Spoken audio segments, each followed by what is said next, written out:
Right. Sorry. I didn't expect to be back today, I've got to say. I'm starting about 5 minutes early as well from what I was planning to do. This is one that you just can't miss, really. I'm surprised. I'm very, very surprised. Rugby Itch is here. Honestly, love how United can surprise us during the transfer window. It brings tears of joy. Ryan M says, if this happens, we are so back. Yes, indeed, we are. Josh, hello again. What is going on? I don't know. I'm going to try and talk about it. Hi, everyone. Welcome to the Promised Land podcast, a special live edition off the back of some news around Manchester United making an approach via intermediaries for a player that we have talked about. Lots of us have talked about over the course of the summer, but there's never been any tangible evidence of interest in this player. He's been hyped up as the dream scenario. He's been hyped up as this is the player that could transform everything. Carlos Baleba, and Manchester United now, from sources varying from what the hell to the legitimate ones, are all confirming this. We've had L'Equipe, we've had David Ornstein, we've had Fabrizio Romano, we've had Indicalia News as well. And fair play. I spent a long time working in football media. I worked with Indicalia a few years back as well. And absolutely fair play, getting credit for breaking this story, an absolutely massive thing. It is a massive story, a massive development, this. And I'm going to talk throughout this podcast today, a bonus one. I didn't expect to be doing this, obviously, but I think it is worth that extra bit of attention because this is the potential game changer. I have said on podcasts all week or throughout the entire month or whatever that I would expect Manchester United go and maybe sign Douglas Luiz on loan or something like that because the processing with Benjamin Sesko, they're going to put a lot of money up for him. They've already signed Brian Mbeumo and Mateus Cunha, this kind of thing. And as Niru says here in the comments, crazy week, wasn't expecting any of this. Today is the day that I feel like a podcaster / YouTuber properly for the first time, given I'm absolutely starving, but this has happened. And I just have to record something to talk about it because it is super important. There is no guarantees here, obviously, that United can get this deal done. There is no, I don't know whether they will, but the intention is really important. The intention is there to restate Manchester United. This is not your usual things over the last few years of PR spin. This is not get them social media engagements up, get people talking about Manchester United. This is people who have the interests of putting the team back together and making it a good team. Everybody's watched the Premier League over the last few years and saw this guy, Carlos Baleba, as the next one. I called him last week the next player off this Brighton conveyor belt of players that probably goes for 100 million. They have not shut this story down. You know, we could have had Manchester United have made contact through intermediaries about potentially signing Carlos Baleba, but Brighton don't want to sell, or Brighton's price is way too high and they've scared off United. That's not been the case from very early on. That has not been the case. Let's see how this one develops. We should find out whether this is actually possible or not over the next few days. But I was expecting really that if United are going to do this, if I would like them to go and target this player, absolutely. Didn't anticipate that actually happening until next summer. But if they're making moves now, if this news is coming out now, with the fact that the people in charge of transfers at United have, they've surprised us a hell of a lot over the course of the summer already, don't rule it out. I'm not ruling it out at the moment. I think it's Ben McManus is in the YouTube comments saying, what do they call it? Front loading. Yeah, potentially. Look, guys, if you're joining me on YouTube, please get in the comment section. Let me know your thoughts on this. This is like one of those like mind-blowing moments where we don't want to get ahead of ourselves, obviously. But I think for me, the big thing here is the intention of this. You know, the fact that United are indicating that there's a player out there that is an obvious upgrade in their midfield, that they're looking at this and thinking, okay, yeah, we recognize that too. We've had United over the last few years like misprofile positions and them sign players who they haven't really needed to sign to make that big that big impact on social or sign the highest profile player or whatever.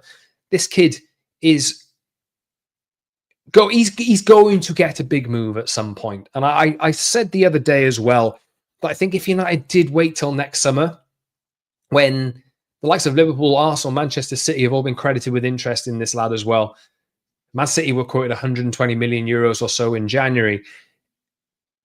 If United would have to have a good season in order to kind of be one of the clubs that next summer that are leading the line for him or leading the pack for him. So if they're going and making this advancement now, whether it comes off or not, I'm not saying that it will come off, of course, obviously. But United do mean business to me. I think this is an indicator, and I've joked on social media about how people have called the current regime that's in charge of this just another Glazer, just another Glazer. No, I know last season was terrible. It was absolutely awful. But things will take a little while to kind of get in order. But they've put people in charge now who know football, and it's good to see that Carlos Baleba is a target that is on United's radar at least. And now we've had that confirmation that they want him, that they are looking at potentially going and getting him. And I don't think that this is going to necessarily be, get out the way. Because United still have money to raise. They still have Garnacho money to come in. They still have Anthony to get off the wage bill. They still have Jadon Sancho, a high earner, to get out, and players like this. There's still money to come in that they haven't actually seen yet. They've signed 3 players without actually signing any players. Right, anyway, if you're joining me on YouTube, I'll run through the comments when I can. But if you're listening to this back on audio platforms, thanks for joining. Please subscribe to it if you've not done so already. The links are in the description of this YouTube video. The links are in the description of this audio as well. Links to the YouTube channel and all this stuff. Please subscribe to the Promised Land podcast. If you're watching me now, please like the video. I would really appreciate it if you do get in the comments and this kind of thing. And I'll do my best to kind of... I'm not going to be super long on this, I don't think. But it is a bonus episode and a bonus edition. And Tulip Player says, oh my God, oh my God. Like that's the kind of... That's what we're dealing with here. So, yes, I'll check through the comments here and we will see what you guys are saying. But I'll run through all the details in the story in a second. Morgie says, hey, Scott, even if we can't get first choice target in Baleba, the fact we have a serious budget for midfield after Sesko is incredible and the squad rebuild can be quicker than we all expected. Exactly. Suvik, sorry you've got to run to a work meeting, but thank you for liking the stream and really, really appreciate it. Obviously, I didn't anticipate doing another stream / podcast today, but that's where we are. And as Nath says here, United are going for the right players. That is good. They've been linked with Donnarumma over the last few days, as Harish points out here. Look, you're kind of getting that feeling at the moment that, hey, maybe United are actually a force to be reckoned with in this market again, even if this doesn't come off. I don't know. But Rigbyich says, United not even in Europe, we could have a new midfield partner for Bruno and a new front 3. Yeah, exactly. Like, subscribe, and comment, guys, as Fred says as well. And yes, Nubis says here, I just realized that Baleba and Yoro used to be teammates at Lille. Yes. I think they were quite close as well. But like as Tulip points out here, Baleba, I said this the other week, I would like to see Carlos Baleba next to Kobbie Mainoo in the midfield for a long time to come. I think that would be like the best combination of the two. That's the best way to go. Anyway, let's get into the story because we do have to credit here Indy, who has come out with some exclusive news. And maybe I'll share my screen here. Let's see what I can do. Share screen. Let's see.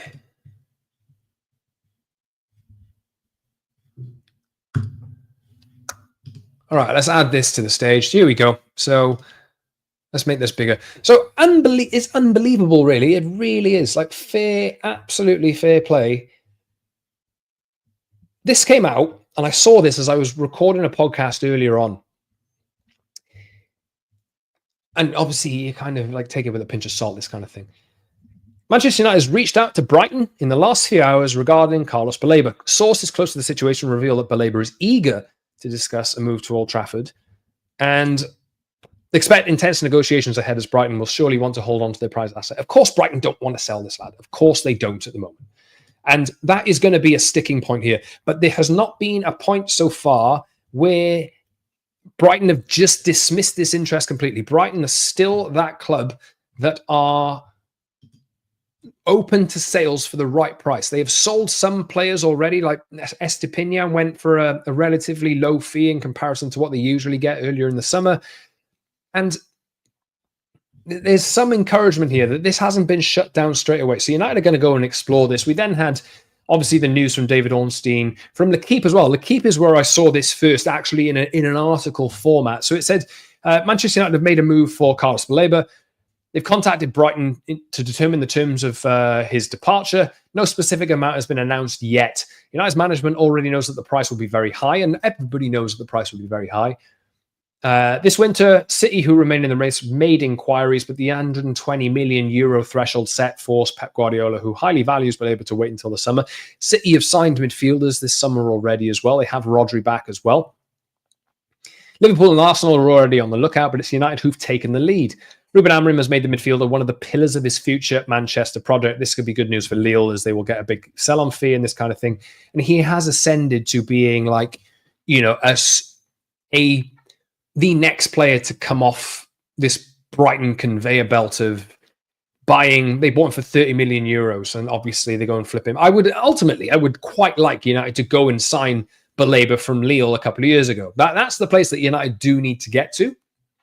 But there's been talk about, like, proven Premier League players. He has stood out. I think he scored in his debut against Manchester United as well a couple of years ago, I think. Amazing performance against Manchester City as well last season. People have really stood up and taken notice of him. So obviously the contact is there. United have made that contact already. So I'm just going to read out what David Ornstein's put down as well. United have made contact with Brighton via intermediaries to explore the conditions of a deal for Baleba. 3 years left on his contract. But interest is building. United are among many suitors. So there could be more clubs to come into this if they know that there's a price. Maybe United could get done to them by another club what United did to Newcastle. I don't know. Brighton have made it clear they favour keeping hold of the Cameroon international, who's under contract until 2028 with an option to extend. But there is recognition. There's recognition on all sides that a switch may be unrealistic, especially if United signs Sesko. Unless the Old Trafford side are able to secure a raft of lucrative sales, it's improbable they can afford big money recruits up front and in the number 6 role. However, those are the two key positions they want to bolster at present, and Baleba features prominently among the targets. It should be known in the coming days if the situation can develop or not, as United look to continue strengthening head coach Ruben Amorim's squad. And obviously there's other players as well. But I've talked a number of times about the midfield and the fact that maybe it is an area of concern. It doesn't really have the right balance in there. If it's Bruno and Ugarte, if it's Kobe and Ugarte, or Bruno and Casemiro, there's not really that mix of everything in a two that you think can hang in the Premier League. There's a few players that stick out, and Baleba sticks out as that kind of player. So it's encouraging to see that United are, like, this is out there and it's not been shot down already. But Brighton obviously quoted €120 million in January, but it's selling in mid-season, you know, is a thing that clubs don't want to do, and prices are generally bigger in January, right? We will see. There's not been any word yet on how much this valuation is. But the fact that United are going for it and it's still, like, touted as unrealistic, I kind of have feelings again that United this wouldn't really come out if United didn't, like, fancy their chances a little bit of doing this deal. I don't think. So I wouldn't write it off yet. It might be written off in the next few days, and United might get news saying, like, or get a notification from Brighton that this is just going to cost you too much, so it's not going to happen.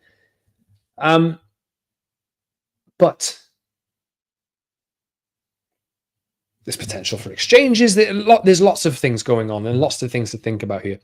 I'll jump back into your comments now.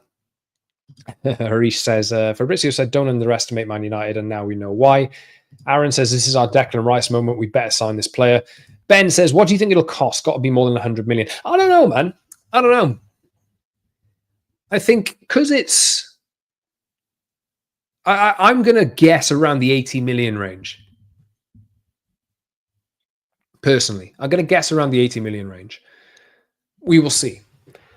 But like I say, that is a guess. I don't know. But the way that United are looking at this and the way that United have been structuring their transfers over the last few months, it seems as though this is going to be another installment jobby or a revolving credit facility jobby. I don't know, man. I don't know. I'm just kind of flabbergasted. I got to say, I'm kind of flabbergasted that this has come out and that United are actually looking at deals like this to go and do, because I didn't imagine that this would be even possible this summer.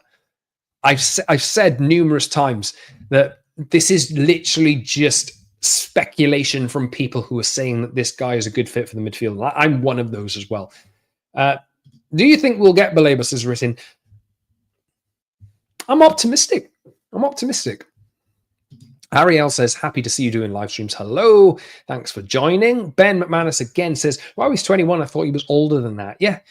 Like there is a lot of, huge upside in him, and he is only 21. Add that to Yoro 19, Mainu 20, Dorgu 20, Sesko 22, Ahmad 23. Tulip Plays says, Brighton is a selling club and they make one major sale every year. Is that Baleba? Potentially. I know people wanted to put Baleba first at the top of the list, or a midfielder first at the top of the list of like making signings over a striker, and I get that. I understand that.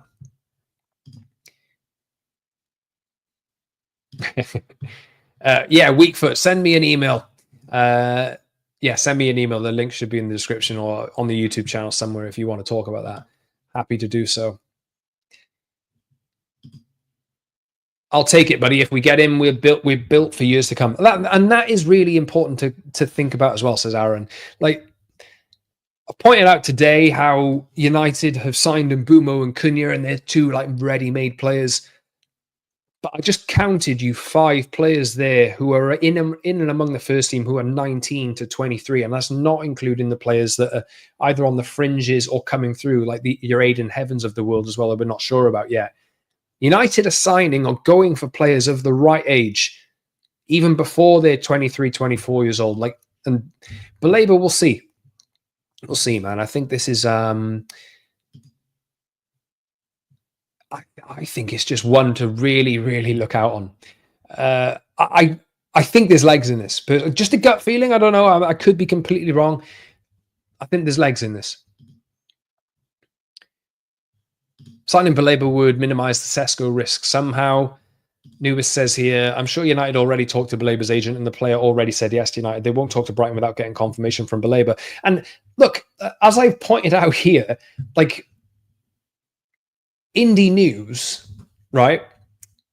Widely, if you're in the Twitter sphere or whatever, you kind of see this and you see stories which are popping out, and especially from this account, and you think you take it with a pinch of salt, just to say the least. But this was reported at 4 p.m. today. And then David Ornstein actually hacked this account. So now you think, blimey, if they broke the news and it's been backed up and legitimized, you probably got to take everything else that's come with it with an element of seriousness as well. I can't believe I'm saying this, I'll be honest.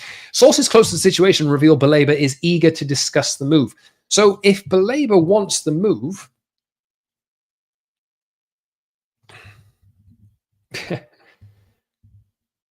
Baleba wants the move, man. Like, it might be something that has some legs over the course of the next...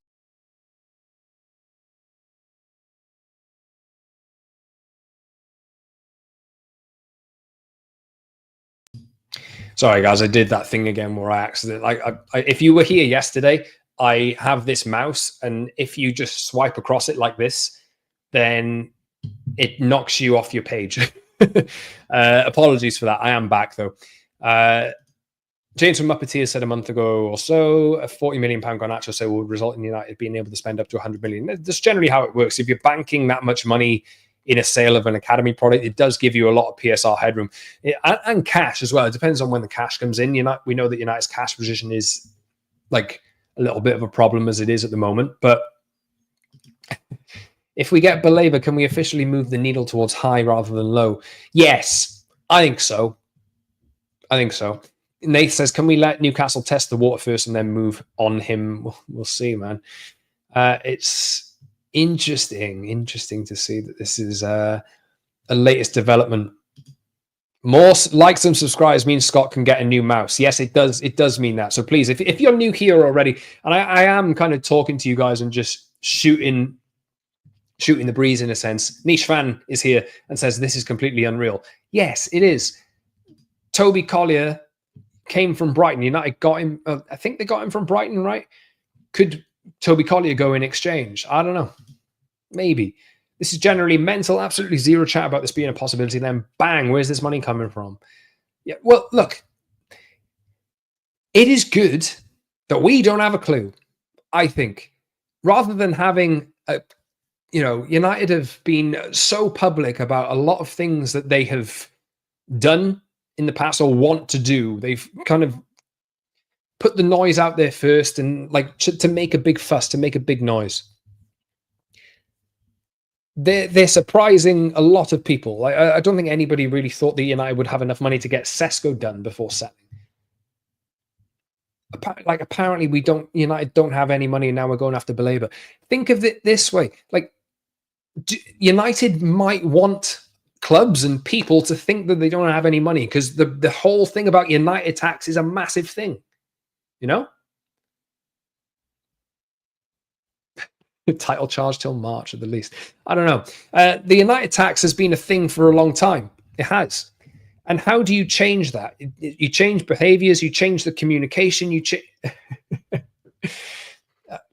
Look, Jonathan, I didn't know anything about this. I literally spoke about him 2 hours ago and thought, nah, we have not heard anything about this yet. We have not heard anything about this yet. And it surprised me as well. I did a stream earlier, popped out to the shop to pick up some stuff for food tonight, which I have now not eaten because this broke as I was walking back from the shop with a bag in my hand. And I think I had David Norstein's tweet come through on my Twitter as I was trying to cross the road and nearly didn't nearly get knocked over, but I could have if I took another step forward.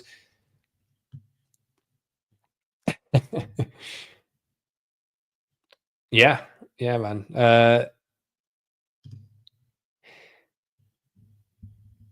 Baleba was my dream signing. Perfect 8. I think he's everybody's. He really is everybody's dream signing. I think it's the right way to go. It will come in. It will come at a massive cost, and more people will ask again, where the hell are they getting that money from? Of course, we don't know specifically yet. There's obviously been speculation around the revolving credit facility, as Harish has pointed out there again, naming rights for a training facility and these kinds of things. Title charge till March at least. We'll see. If this deal comes through, I'm still not confident in the goalkeeper element of this. But hey, who's to say that a goalkeeper isn't going to come in next as well? They've been linked with Donnarumma over the last few days. And I don't think that is going to happen at all. But I didn't think this Baleba thing would even come up. So, blimey. Max says, even in all, I must say I've never expected a proper approach for United to come in for Baleba. I'll say this again, right? Because this hasn't been shot down straight away, Brighton are open to talking. I think Brighton are open to talking about this. It's about how much money United will put up. Brighton are cash rich and have been cash rich for a while. Do they want to be pains about this? I don't know. They will definitely hold out. I think it'll be in the region of 100 million euros. And it could easily be shot down by tomorrow morning, as Aaron has said here. But I do think here that even if it is shot down by tomorrow morning, I think it's enough to know that United are in good hands. To know that the players the obvious ones, the players, or the fact that they are looking at addressing the midfield and looking at addressing the midfield with actual, what's the word? Vigor and ambition. This is ambition. This is not a signing of ambition. This isn't like the Sesko criticism has been, oh, well, he's untried in the league and this kind of thing. This is different. This is a different thing to me. Peter says here, Brighton's always ready to sell for a right price. It just depends if we have the money. I don't think United would even be checking this out if they didn't think that they had the money. you know? And it's nice, as Jonathan says here, to feel like this is a club with ambition again, because it's been a long time since we've had that feeling. And I'm a little bit speechless. I got to say, it's not a good idea for a 25-minute stream or whatever. It is. It's caught me by surprise. It's caught everybody by surprise. So I thought I'd better jump on. This isn't. I'm going to need to do a more cohesive version of this podcast. I think what I'm doing here is kind of like looking at you guys and the comments coming in, and talking back and forth with you guys, and that's probably the best way to go. For me, though, I'm going to have to go and record another 20-minute bonus edition of the podcast for the Spotify and Apple platforms as well. But guys, if you are on the stream and you're new to the channel or whatever, please subscribe to the channel. I would really appreciate if you do that, and like the video and this kind of thing. I'm not sure how much watch back value there will be in this now that I'm kind of like chatting to you guys or whatever. But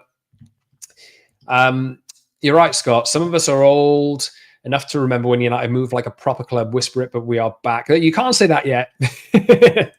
You can't say that yet, but we will see, right? We will see. And it's good to, after everybody has been writing United off because they had such a poor, crap season last year. It was so bad that everybody thinks now that that is what United is. But a number of changes were made over the course of last season to correct the culture, to streamline the operation, to save the club money, to put the football team first. And now we're getting that kind of football team priority, like properly backed up in ambition that they're showing on transfers and this kind of thing. Look, yeah, you will get that somewhere. I'm just waiting for the upcoming influx of media releases that United could have signed up for 50p and a Twix bar 4 seasons ago. Probably. Like I said earlier, I want United to get to a point eventually. It's not the right time at the moment, I don't think.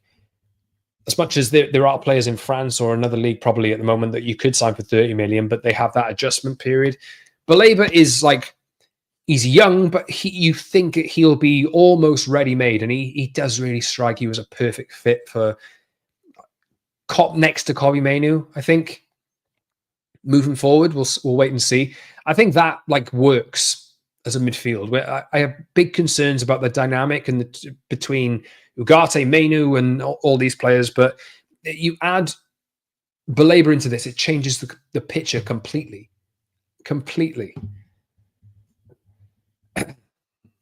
And the feel good factor is back. Agreed. Is the feel good factor still back if Brighton just brush this off tomorrow morning or whatever? I kind of get the feeling that even though this is improbable as it's been put, and it will be difficult on all sides to do, this wouldn't be out there really if I didn't fancy it. I don't know. It's come out from a few different places, and I'm speculating. I'm purely speculating here. Are Arsenal losing, guys? Losing to Villarreal? Nath says, that comment sums United up. There's been massive changes in scouting and transfers. We've got serious football knowledge now and not accountants and their mates. This is the thing. People look at the way that United have operated over the last few years, and they don't look at the people who are actually doing the things, behind the scenes. You're completely right there, Nath. It is a different group of people who sit there and wait to see if a player wants to join them before coming in with a lower bid. Where's the news coming from, Scott? Have you not seen, Jonathan? It's literally everywhere. All of the sources that you'd want to go to for legitimacy to these reports: Romano, Ornstein, L'Equipe, Indy on Twitter. It would be like this. I don't know if it would be the perfect summer for me, but it would be a hell of a summer if I could pull this one off. I'd still like to see a goalkeeper. We'll wait and see. And I think they'll need to sell well as well. I'd like to see United sell well over the course of the next few weeks and raise some money back in. But this is the thing. If United don't have any money, if United don't have money at the moment, there are still 80 to 100 million, in an optimistic world, worth of players that United can sell. I know they haven't sold them yet. Let's see. Is that a little bit too generous? Garnacho, let's say 50. Anthony, let's say 30 if they do get that kind of money. Sancho, players like this. I don't know. Like, there is still money to be raised here. There is still money to be raised and money to reinvest. There's ambition here from United, and they have all the messaging out of United.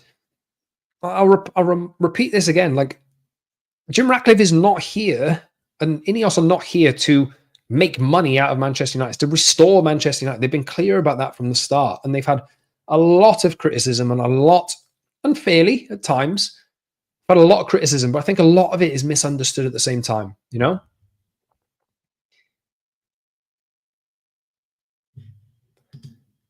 Niche fan here says, we've sacked all the staff. Why did decent people lose their jobs if we're minted all of a sudden? So, look, right? A 30, 40 grand salary makes no difference. But if you're like, United have cut a lot of staff. I think, how many did they cut in the end? 450 or something like that. That's a big, as a whole number, that's a big overhead. You know? United had 1,100 staff or whatever it was, compared to, I think there were some clubs that had 600 or 700. So if anything, United were overstaffed at the point. And what they're trying to do is make United kind of a ship-shape, you know, smooth operating machine. And if there's too many staff, I've worked in companies where you wear lots of hats. That's what they like to put it. And I don't like to say it like for it to go that way. But if there's too many staff, and it's unnecessary costs. I don't want to like talk of people that have been working at the club as unnecessary costs, but that's how they've seen it as the business side. It was such a painful period last year of like letting people go and this kind of thing. It had impact on the players, it had an impact on the staff, and it made morale terrible. And it always was going to, but it was short-term pain for long-term kind of, I think that's the idea, short-term pain for longer-term sustainability. And now, look, as well, people are losing their minds at United, throwing money around, and it's quite funny. Aaron, go to sleep, mate. You don't have to watch this. Can't sleep at 2 a.m. Need to wake up in 5 hours. If I go off 5 hours sleep, I'm absolutely wasted. But I'll end the stream soon because I'm absolutely starving as well. Really appreciate you guys who have joined. But what would the rating be? Leave a comment in the comment section. If United do get Baleba, what would the summer transfer window rating be? 9 to 9.5 out of 10. I think it needs to be a goalkeeper to put it in the 9s for me, because that's what I identified at the start of the summer. But it's still really, really good. And I think there's some optimism. On my end, there's some optimism that this one could get done for me. So let's see how it goes. Let's see if United go and end up doing this. I need to go and eat and record another podcast now, which is going to go on the audio platforms. Please subscribe on those audio platforms, Spotify, Apple, and that kind of thing. If you're new here, if you're in the live chat or whatever it is, please like the video. Nath says here, before I go, didn't Barada say we've done 6 months what we would normally take 2 or 3 years? Let's see. I don't know. I can't recall that one actually. But yeah, subscribe to the channel. This has been a complete... I'm absolutely starving. So this has been me. I don't know how much sense I'm making or whatever, but I'm absolutely starving. So I'm going to go eat and I'm going to go and record another podcast now. I just thought I had to jump on to talk about this because this is potentially a seismic transfer. Potentially. Get in touch with me on social media as well, at @_Scott Saunders on X, Instagram, and TikTok, and this kind of thing. And I'm not eating burritos. I'm having a stir fry, Jonathan, but we will see now. Right. Anyway, thanks for joining, guys. Please subscribe to the channel, like I say, and I'll see you soon for another one. This is exciting, though. Until next time, 2 hours ago, I didn't expect to be doing another show. I was waiting for the Benjamin Sesko fee agreement, and now this. Anyway, let's see what United can do, eh?